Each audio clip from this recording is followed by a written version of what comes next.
Collective, you will be surviving the reunion. Don't worry. This is juicy, and I'm going to tell you now, you will be finding out the truth. Someone really, really sneaky has been fucking with your energy of late. I want to say it is a fire sign, a dark lord, even more confirmation if you are a water sign, Pisces, Cancer, Scorpio, and you are dealing with a Leo, Aries, or Sagittarius. Extra confirmation for you, but this is a collective reading. Either way, you worked really, really hard on something in the past. We're looking at the Rider-Waite Tarot in the middle, and either side of that, the TV Tarot. My personal decks, first edition and second edition TV Tarot made by the Hermitologist. The challenge card, great TV show on MTV, like 40 seasons of the stuff and multiple different spin-offs. Go and check it out. I love the classic challenges, let's say around season 30. Was my era, but I've fallen off since then. But let's say maybe season 28 up until 38, I knock around there. Why am I an ego? Why am I an ego flexing on the challenge seasons like I am the vet? I think I'm Johnny Bananas. Okay, I'm in my Wes energy as well. Do you see how gassed I get over TV shows? That's why I made the TV tarot deck, because I love Johnny Bananas. And rest in peace, Deanne, as well, because I was really there during the Deanne phase of the series. And obviously I love Wes as well. And in the newest series, I love... can't remember his name. One of my favourite characters. I can't tell you his name now. Am I getting sidetracked? Because this is about you. But what that's saying to me... oh my God, I love this reading. What this is saying to me, right? Why I just went on that tangent. Because there's a lot of you that are meant to hook up and connect with people from the past.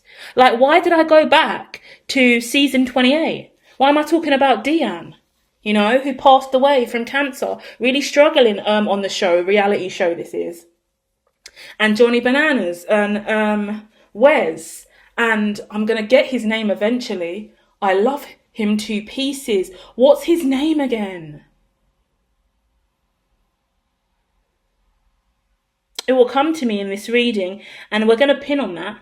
We're going to pin on the fact that maybe you're the person at this reunion that everyone's forgot your name.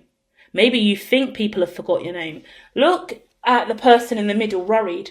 That's you, and that's the now moment. I'm connecting with someone who is genuinely up at night worrying about something that's coming. Because maybe you lied about something. There's lies here. There's a lying energy in the future, and the fact that you're worried in the now suggests that the lies around you. But I want to pull back and highlight a lot of the readings that have been coming out have been talking about psychological warfare and spiritual warfare and manipulation from the other side and individuals. So once again, with that fire energy and that fire sign, I did say it could be a manipulative person. So I think that you could be going back and forth in the psyche about whether or not you are the problem or the other person's a problem. You could be coming back in union with an ex, yeah? So I'm looking at you working really, really hard in the past, getting your shit together.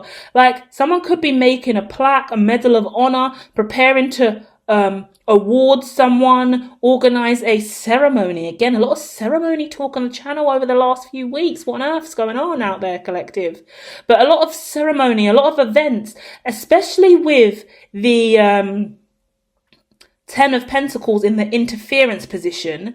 This is a real big ceremony. This isn't the event card ever for me, but in this it is. With the 8 of Pentacles and the 10 of Pentacles in line with each other like that, we're talking about a really serious popular event. Everyone coming back together. It gives me the Met Gala and the fact that Beyonce is now hosting the Met. And it's going to be a massive deal because Beyonce hasn't been to the Met since the massive fight in the elevator with Solange. Since then, and then we had to wait for Jay-Z to drop the 444 album. So this is a massive, and Jay-Z is up in the press being reported all up in the Epstein files.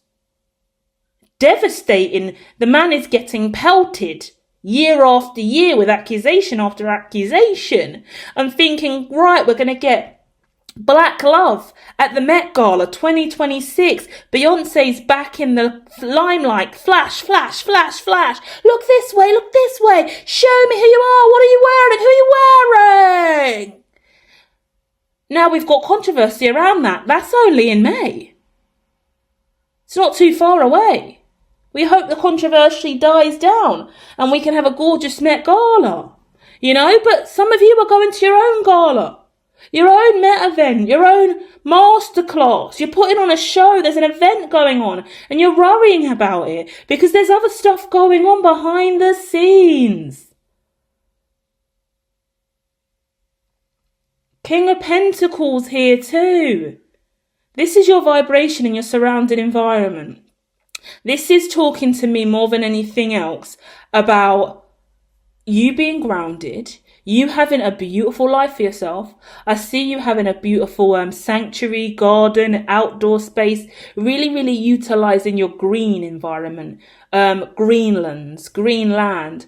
I absolutely love and have grown up loving the United Kingdom for our canals, our river strips, our wetlands, our parks, our fields, our forests. That's what I would say we're known for. If I have to big up the UK and stand on my land and tell you what I love about us, I love it. I love all the green, and I like how we integrate a lot of green spaces around our communities and in little areas. Even in new builds, it's still really built up with long built buildings and new build high rises, but they'll still do a little green compound in the middle. Even if it's a play area, it'll be green. And there's all these little greenlands. I went through the phase where I would love looking at a map. And I would look where I live. And I would zoom out and I'll just look around and go, right, where's all the green? And I love when I look at a map and I just see chunks of green on it. I'm a hermit. I'm a sage. I'm a seer. I'm a shaman. I was going to go too far. Do not make me do I am affirmations. My ego's humongous, okay? I've been doing radical self-love for many years now. Do not ask me to do an I am with you, okay? But either way, it's looking at the map, looking at your journey, looking at your roadmap, looking at where you're going and going, wow, look at all the oxygen there. Look at all these spaces I can breathe in. Look at all this green land. Look at all these nourishing areas, yeah? Whatever you're sharing, wherever you're going. And that brings me back to the challenge. Do you know what did they go through on the challenge? The final episodes of the challenge, they have to do the maddest hikes I've ever seen. Hours and hours of walking, swimming, traveling, and they've got to get there through the map, and they've got to go in pairs, and they've got to team up. It's always, the challenge is fascinating. I worry looking at it now because I just think I'm so unfit. I'm not going to watch the challenge until I lose some weight. I am so unfit. Do you know how much I would have loved to get stuck into some of those challenge activities? I went through the phase where I'd watch the challenge and then I'm like, right, I'm going out. I don't know where I'm going, but I've got to push myself further. Physically, I must lunge more. When I walk, I lunge. I'm going to Alexandra Palace. I'm going to walk all the way up to the top and then back down. I'm going to go the long way. I'm going to walk for hours today. I'm going to run all the way up and then I'm going to come down. I'm going to run all the way up again. It would spur me on because I'll be thinking about the crazy stuff they do, which is like 10 million times harder than anything I could ever do in just a normal day, you know? But then it makes you think about your health and your fitness and your wealth and your age, and your health is wealth is my point, but how healthy you are, you know?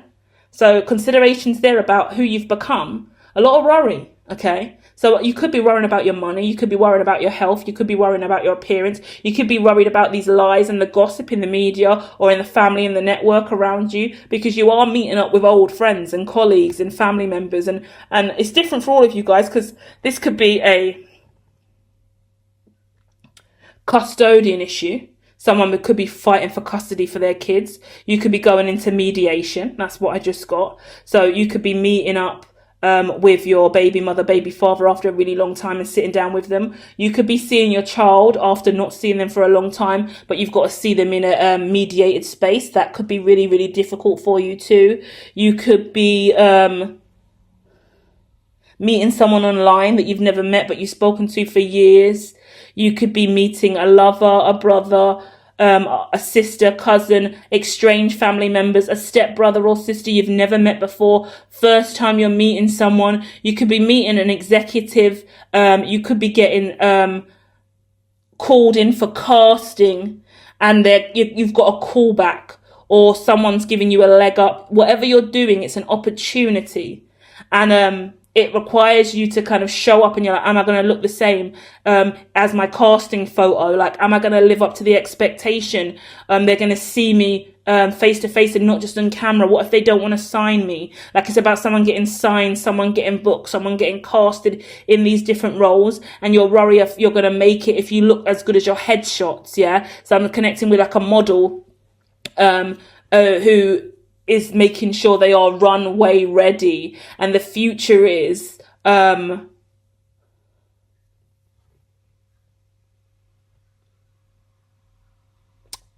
okay.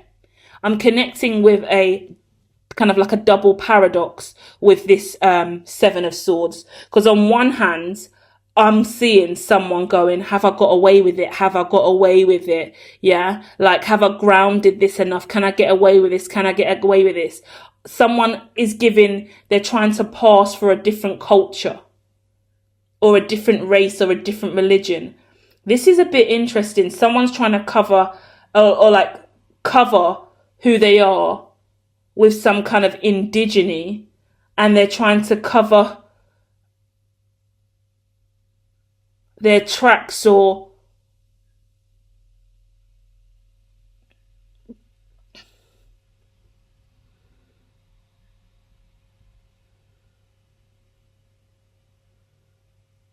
it gives me someone trying to see who's been there before them,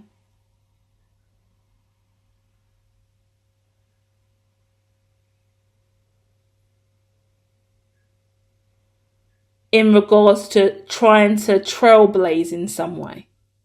I'll leave it like that. But then there's another narrative here with these two swords face down, and it gives me 10 toes down for this. Ride or die for this. You see this Seven of Swords, it's not talking to me about outright lies, to someone deceiving, but it is someone trying to master a lot of thought and a lot of manipulation in the here we go. You see, in the challenge, the negotiations are rife. You get into half of the challenge isn't about the actual challenge days. It's about sitting back in the house and getting into the psyche of your teammates and your opposition. Johnny Bananas and Wes are my favourite characters, and I can't remember the other guy's name, and I'm going to be livid that I'm going to leave you without his name in my mind, and I have to go and find it. I have to find him. His name is Devin. I had to search for Devin. I knew his name was very weird. Devin, close to the devil, and he's not the devil, but he really got played as that character for some time. I love Devin. This is the example we needed, because the Seven of Swords really keeping us in teeter-totter, good person, bad person, good luck, good karma, bad karma, what's coming of this, what's happening, can I confidently go out on the red carpet and do all of this, should I be withdrawn, what should I do, I'm stable in my own life, King of Pentacles, my life's great, but all these flashing lights and the Ten of Pentacles and all this showboat and all this stuff going on around me, all this glitz and glam, do I really need it? I've been focusing on my day job, I want to keep doing that. Do I really need a reunion? Do I really need to meet up with all these people? Popularity, influence, red carpets, lights, star-studded events. Do I need all of this? Or should I stay on my own? I don't need this judgment call, but I would like the reawakening. And that's the Judgment card here. You see, the Judgment card in this position of your greatest asset this is going to be awakening for you. You get to start afresh. This is the new. So the way I look at it, using the Beyonce and Jay-Z narrative again, and me looking at celebritism, I love to call it. Go and check out Hermitology Tales, where we dive into what's going on in the real world and share some insight on it. But the truth of the matter is, this, for me, in my opinion, was meant to be an amazing time for the Carters to come back out and take their life back in their hands after they've really been working behind the scenes, distanced themselves after all that elevator drama and the Becky drama and everything else that's followed. But it's just been ricochet after ricochet after ricochet after ricochet, thing after thing after thing, and it just gets more and more devastating. And over the next few weeks, we'll only know then exactly how, or the next few months, should I say, when the Epstein files just keep coming and coming, what we can dismiss and let go of, and if the Carters are free to move forward and have a new, or if they're going to be bound to more bullshit that the press keep conjuring up. And we want to just kind of let all this dissolve and have a new life and be free, but it's not always the way. And is Jay-Z a bad guy? Is Jay-Z a good guy? Is Beyonce a good woman? Or is she really secretly this or that? It's the controversy and the slurs and the stirring of all of this. And it's like, I don't want to talk about it. Let's avoid it. Let's not look at it. But we have to look at the controversy that's spinning out across space and time right now. And the excellent example to use with that is the Devin situation. The reason I love Devin so much in the challenge, and let's dive into what I believe would have been season 36 Double Agents, but I think he features in some other stuff before that, and he's also in Are You the One? I think that's season 3, the early days, when I used to live for MTV morning, noon and night around my mechanics. But Devin was the first one to really buck up and meet Johnny Bananas and meet Wes, the best contenders for manipulation. Yeah? Bananas, CT, and Wes were the vets in the game. They always knew exactly what they were doing, incredibly cunning. They brought Nani in a little bit to play that kind of character. They were always really, really strong. And they always had... what's her name on the outskirts? She was always fighting for acceptance from the boys, and she was always put on the wrong team, always an opposer to them. And Cara Maria always struggled, and she won eventually. I think she came in with her brother one year, and maybe it was her and her brother, whoever she teamed up with. Cara won, and she deserved that win. She was really good that season. I can't remember what season she won, Cara Maria. But Bananas, Johnny, always had her. Johnny and Wes always fighting. CT kind of the go-between. But when Devin came, he was the first one to really show everyone New Kids on the Block. And he came through with devil energy sometimes. Sometimes Devin done some real fucked up shit, but it was entertaining and juicy. It was needed. Bananas got sent home early, I believe, when Devin was working the brain of the people.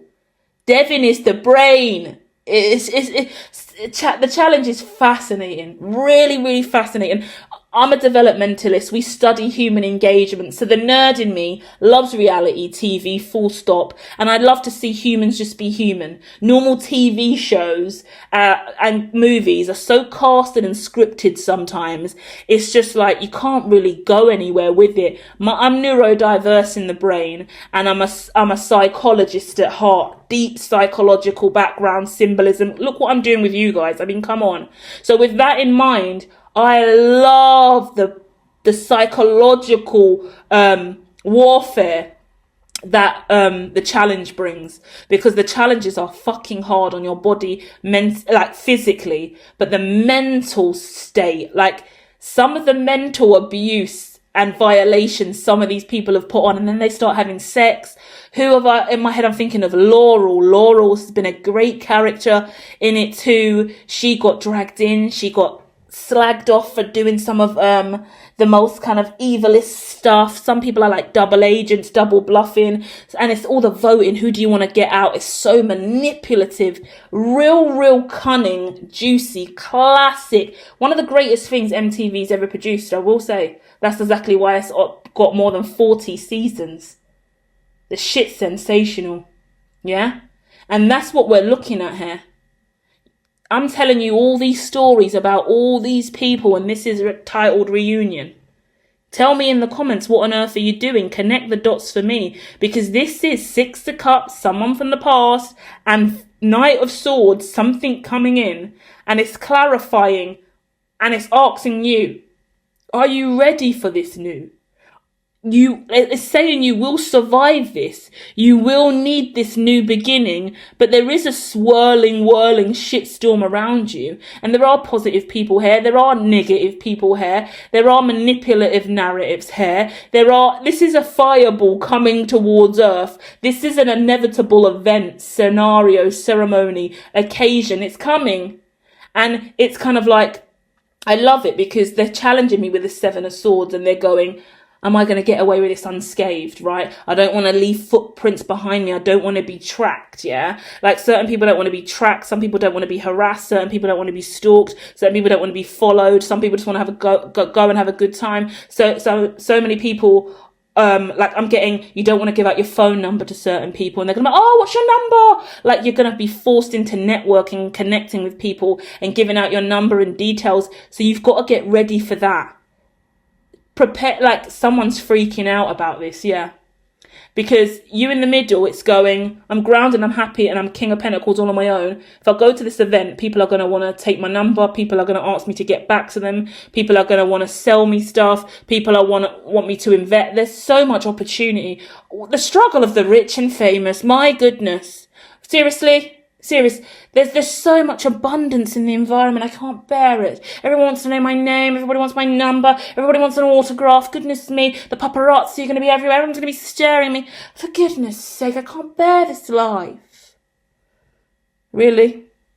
Really, guys? Seriously? And it's obviously a lot more serious than that, because we use the Jay-Z Beyonce example, which is quite intensive.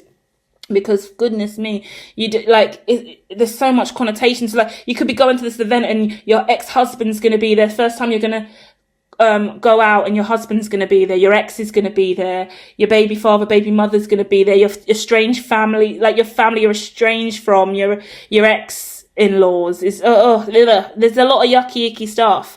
But prepare yourself for what you are willing to do and not willing to do.